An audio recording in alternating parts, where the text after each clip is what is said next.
Mwiriwe meze mute nizere ko mumeze neza aho muri hose. Bagenzi numiwe.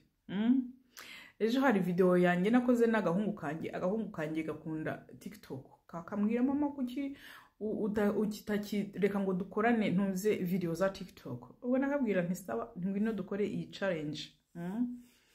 Urumva mbere hose mutari mwa hijackinga TikTok tuyanjye nahoraga nkora challenge n'abana banjye mbese tukishima turi gukora ama video. Ariko kuva aho mwa hijackinze TikTok yanjye mba numva ntashaka gushyiraho abana bitewe nuko mufite amagambo mabi ateye ubwoba.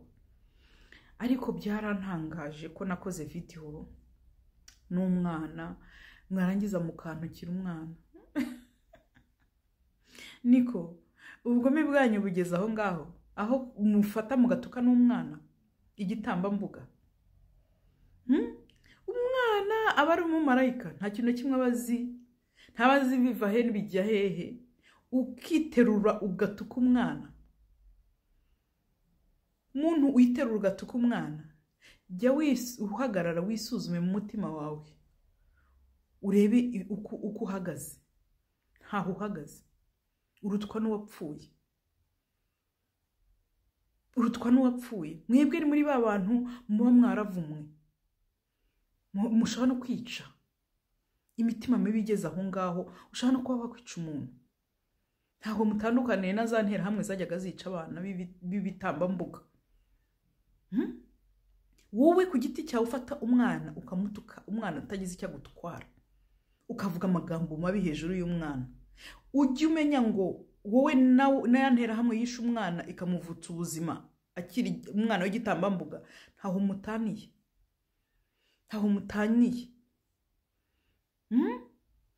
Ubugome bwanyu nabuze igipimo nabushyiraho, nta gipimo bufite, burarenze. Ubugome bw'abanyarwanda burarenze. Ubwo burebe mushaka kwicara aho ngaho mukibaza mwe mutugatuka n'abana, ukibaza ukagera mu myaka 70 ingahe ugasanga ubayeho nabi, ugasanga ubuzima bwawe nta kigenda, mbese ukibaza uti atari kuki ngiye ntagira amahirwe nk'ayabandi bagira. Ukibaza bikagushobera, ariko ntiwisuzume ngo umenye yuko umutima wawe ushobora kuba ari kimwe mu nzitizi zituma utagirirwa iki nabyita ikigongwe. Utagirirwa ikigongwe n'Imana, kuko Imana ibikubona kuri shitani mwimbere, ikaba ariyo mpamvu itaguha imigisha. Bamwe muri mwebwe imitima yanyu niyo nzitizi y'amahirwe. Ni gute ushobora gufata noneho abakobwa, nta nubwo ari abagabo benshi bigeze batuka umwana, abenshi nabonaga ari abakobwa n'abagore. Ni gute ushobora kuba uri umukobwa utari wanabyara ukiterura ugatuka umwana uzi ko ejo n'ejo bundi uzaba utwite ushobora kubyara? Ese uwo muvumo uyibaza ko udashaka kugukurikirana? Ibaze gufata amezi 9 ukikorera amezi 9 umwana umutwite, wajya kubyara ukabyara ikimuga cyangwa se ukanabyara ukamubura. Ukibaza ati se Mana ni kubera iki bimbayeho ibintu? Ntumenye impamvu. Hariho abantu batavumwa, hariho abantu badakorwa.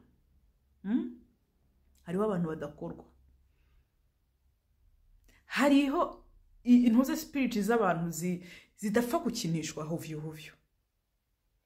Ubu urashobora kwiterura ugatuka umwana uri umugore, ukiterura ugatuka umwana uri umukobwa, ejo uzatekereza kubyara. Nawe uri umugore ufite umwana, ukiterura ugatuka umwana kandi ufite umwana nawe. Ejo umwana wawe yagira ikibazo ukibaza ati se umwana wanjye byamugendekeye gute? Ukibagirwa yuko iyi si ukwintu iteye, ukwizenguru icyo ukoze kigira gutya kikakugarukira mu buryo ubwo ari bwo bwose. Iyi si niko iteye. Niyo mpamvu abaswahili bajya bavuga ngo maripo ni hapa duniani. Ibyo ukorera hano ku isi byose uzabigiriraho ingaruka ku isi, uzagira ingaruka ku isi ukiriho. Mbere yuko upfa uzigomba kubye experiencinga, byaba byiza wakoze byaba bibi wakoze, bigomba kukugarukira ukabona ingaruka yabyo. Byaranangaje cyane kuba uri umukobwa cyangwa uri umugore ushobora kwiterura ugatuka umwana. Iyo mivumo ntaho muzabona mushyira.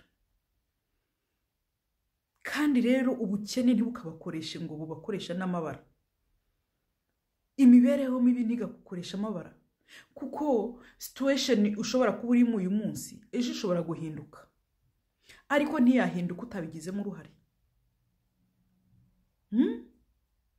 Imitima yanyu ishobora kuzababera inzitizi zo guhama mu ibyo bibazo murimo, mubwo butindi murimo.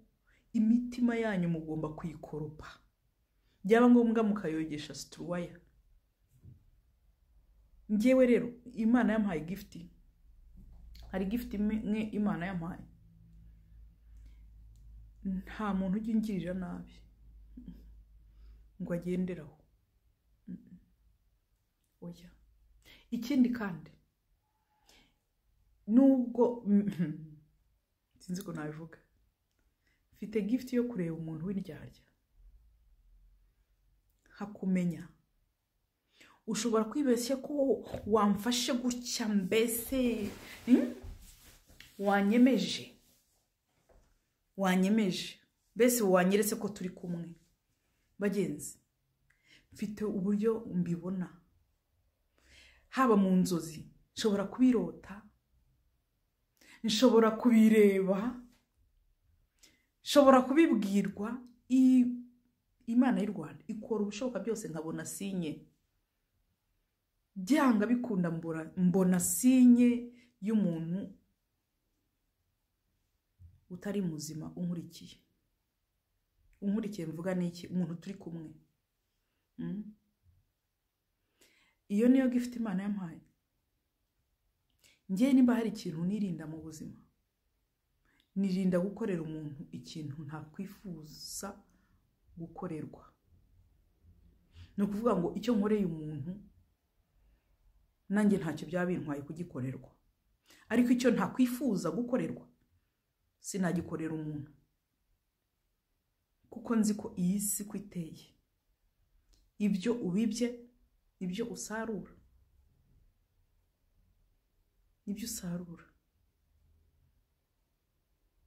Abanyarwanda mufite ubugome buteye ubwoba. Mufite ubugome buteye ubwoba. Kandi ikibazo rero nuko nta muntu umeze neza kurusha undi ushobora kumuzanaho ibintu by'urwango. Nabyita urwango cyangwa se amatiku gutukana. Mwese muntuka, nzi neza ko muri hasi yanjye. Nta muntu umeze neza kunduta ufite umwanya wo kuza kuntuka cyangwa se kwirirwa ashyogozanya nanjye. Nta n'umwe. Mwese muri hasi y'ibirenge byanjye. Abantu bose muntuka muri ba masikini, muri abatindi. Noneho ikibabaje nuko mujya kwikururira icyo nabyita imikasiro. Ibaza uri umuntu w'umukobwa, urafite mu myaka 20-18, uragiye wihandagaje utuka umwana utazi famiye avamo yariyo. Amafamiye rero, hari amafamiye ari spiritual, very very spiritual. Mwisi ntimugapfe gukinisha ibintu byari byo byose. Ntimugapfe gukinisha ibintu byari byo byose. Bamwe muzajya mwisanga mu mazi abira mutazi impamvu. Ntabwo ari ngombwa ngo umuntu akoreshe physical. Ntabwo ari ngombwa ngo umuntu akoreshe intoki. Hariho abantu baba batagombwa kuguswa, nabyitwa kugusa, gukorwaho just like that. Mujye mwitondera abana mu mirwano yanyu, mujye murwana n'abantu mungana. Ntimukikurure imivumo y'abana. Nafunze comment mbona ndi bibiri burangire ncumuye. Iyo nza kuba muri Afrika, my friend, ntabwo nari kubasubiza. Mwari kugenda muzimira umwe kuri umwe. Ngewe ndiyizi, ntabwo byari koroha. Mugira amahirwe, ntabwo bishoboka ubu ngubu.